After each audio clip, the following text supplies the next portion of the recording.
Okay so આપણે gradient find કરવા માટે ફંક્શન સ્કેલર ફંક્શન ફાઈ નો આપણે ગ્રેડિયન્ટ ફાઇન્ડ કરવાનું એક એક્ઝામ્પલ આપણે જોઈએ. સો નેક્સ્ટ જે 3 એક્ઝામ્પલ છે, example 2, question 2, question 3 and question 4, એ તમારી જાતે સેલ્ફ સ્ટડી માટે હું મૂકું છું.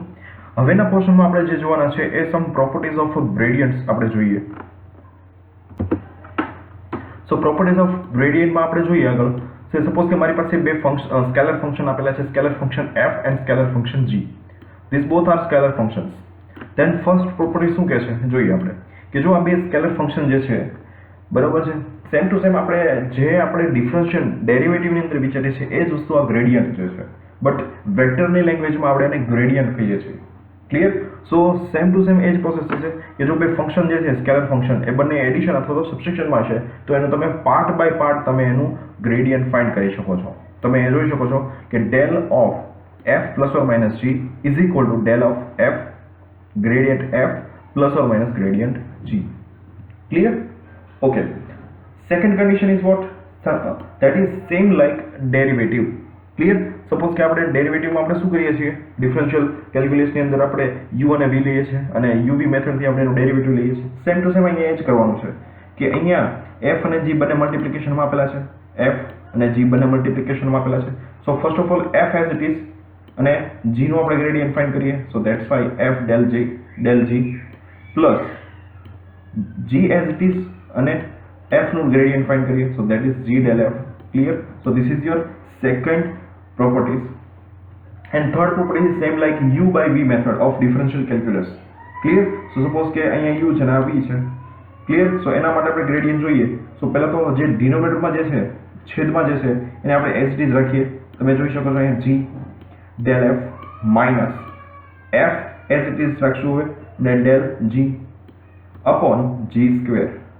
ખ્યાલ આવ્યો? So g and f and g both are scalar functions where g does not equal to 0. Clear? So આ જે બેઝિક ત્રણ પ્રોપર્ટીઝ છે ગ્રેડિયન્ટની એ સેમ ડિફરન્શિયલ કેલ્ક્યુલસ જે આપણે જોઈએ છે ડેરિવેટિવ્સ, એ ત્રણ જે પ્રોપર્ટી જે છે કે u પ્લસ v હોય, u v હોય, u by v હોય, સેમ ટુ સેમ એની જેવું જ પ્રોસેસ છે, બીજું કોઈ કશું જ નથી. So gradient is like a derivative in vector calculus. Clear? So next જે આપણે એક્ઝામ્પલમાં જોયું તો બરોબર છે, ત્રણ એક્ઝામ્પલ જોયા હતા એ સેમ ટુ સેમ તમારે આ પદ્ધતિથી અથવા તો અહીંયા જે આપેલું છે પ્રોપર્ટીઝ, એ પ્રોપર્ટીઝનો યુઝ કરીને પણ તમે સોલ્વ કરી શકો છો. બટ ફાઇનલી તમારે ગ્રેડિયન્ટ કેમ ફાઇન્ડ કરવું, ગ્રેડિયન્ટ એકચ્યુઅલી શું છે એ આ વસ્તુની અંદર આપણે કવર કરી. નેક્સ્ટ પોઝિશનમાં આપણે ડાયરેક્શનલ ડેરિવેટિવ વિશે આપણે જોઈએ. સો ડાયરેક્શનલ ડેરિવેટિવ શું છે એકચ્યુઅલી?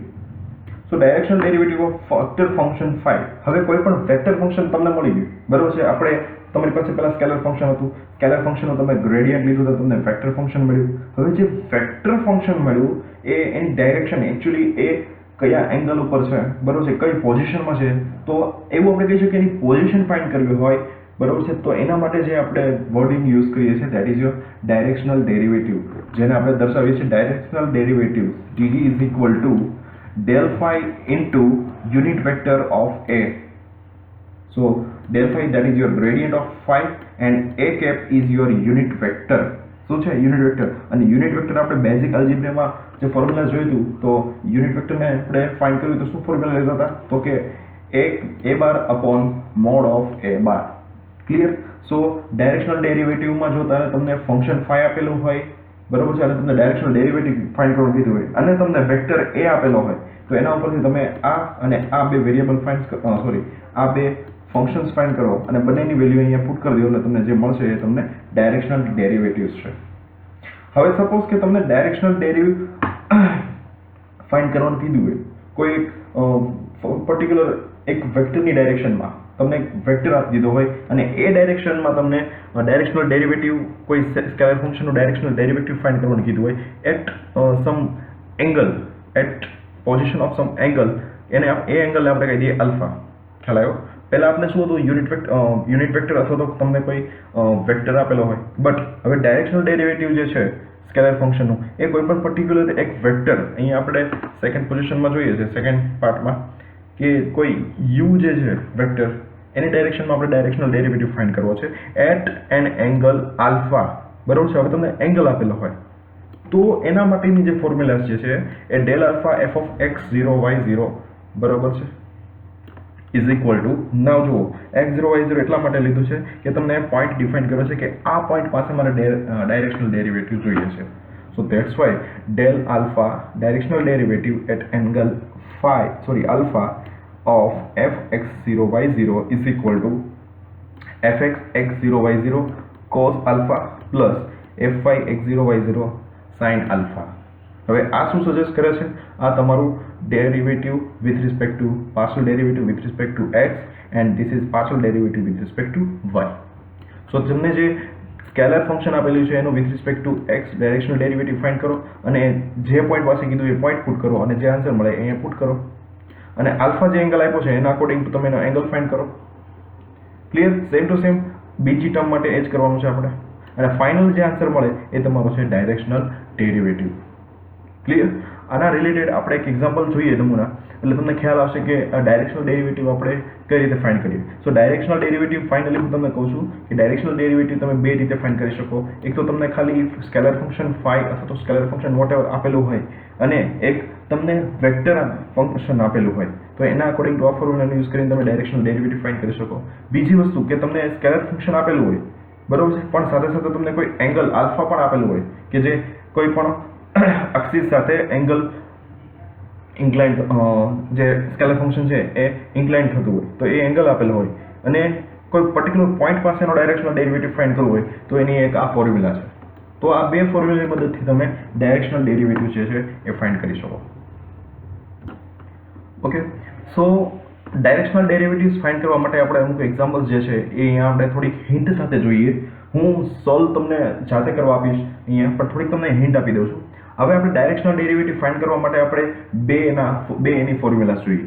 એક તો જ્યારે આપણે એક સ્કેલર ફંક્શન આપેલું હોય એનું ગ્રેડિયન્ટ ફાઇન્ડ કરીએ. બીજી વસ્તુ અને એનું એક જે વેક્ટર આપેલો હોય બરાબર છે એ વેક્ટરનું આપણે યુનિટ વેક્ટર ફાઇન્ડ કરીએ અને એ બંનેનું તમારે શું લેવાનું છે? તો એ બંનેનું તમારે શું લેવાનું છે? તો આ ફોર્મ્યુલા મુજબ તમારે એનું ડોટ પ્રોડક્ટ લેવાનું છે. Clear? So example of on directional ડેરિવેટિવમાં આપણે ફર્સ્ટ એક્ઝામ્પલ જોઈએ. Find directional derivative D alpha આપણે સૂચવી દીધું છે કે તમારે એંગલ થ્રુ જ તમારે ફાઇન્ડ કરવાનું છે. તો એના માટે તમને આલ્ફા આપેલો હોવો જોઈએ છે, આપેલો છે. તો તમને બે એંગલ આપ્યા છે, જુદા જુદા એંગલ પાસે તમારે ડાયરેક્શનલ ડેરિવેટિવ ફાઇન્ડ કરવાનું છે. એક તો એંગલ 0 ડિગ્રીએ અને બીજો એંગલ જે છે એ 30 ડિગ્રીએ ફાઇન્ડ કરવાનો. તો પહેલા આપણે 0 ડિગ્રીએ ફાઇન્ડ કરીએ બરાબર છે, તો એ શું થશે? ડી 0 ડિગ્રી અને જો 30 ડિગ્રી ફાઇન્ડ કરીએ તો ડી 30 ડિગ્રી થશે. કયા પોઈન્ટ આપ્યા છે તમને? એટ પોઈન્ટ x0 y0 બરાબર 0, એટલે કે 0,0 પાસે તમને ડાયરેક્શનલ ડેરિવેટિવ ફાઇન્ડ કરવાનું કીધું છે. સો એના માટે તમારી એફ ઓફ ફંક્શન જે છે સ્કેલર ફંક્શન એ પણ જરૂરી છે જે તમને અહીંયા આપેલું છે. સેમ ટુ સેમ સબ ક્વેશ્ચનની અંદર તમને બીજો એક એક્ઝામ્પલ આપેલો છે. બસ આ જ વસ્તુ છે. ક્લિયર? સેકન્ડ એક્ઝામ્પલમાં મેં તમને કીધું એમ કે તમે એમાં પહેલી ફોર્મ્યુલા યુઝ કરી શકો કે તમને એક સ્કેલર ફંક્શન આપેલું છે બરાબર છે અને તમને એક વેક્ટર આપેલો છે. તો તમારે આ જે વેક્ટર છે એનું તમારે યુનિટ વેક્ટર ફાઇન્ડ કરવાનું. યુનિટ વેક્ટર ફાઇન્ડ થઈ ગયા પછી આનું તમારે ગ્રેડિયન્ટ ફાઇન્ડ કરવાનું.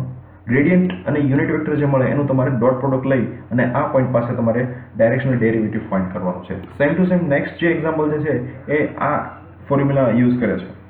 ફર્સ્ટ એક્ઝામ્પલ જે છે એ સેકન્ડ ફોર્મ્યુલા યુઝ કરે છે.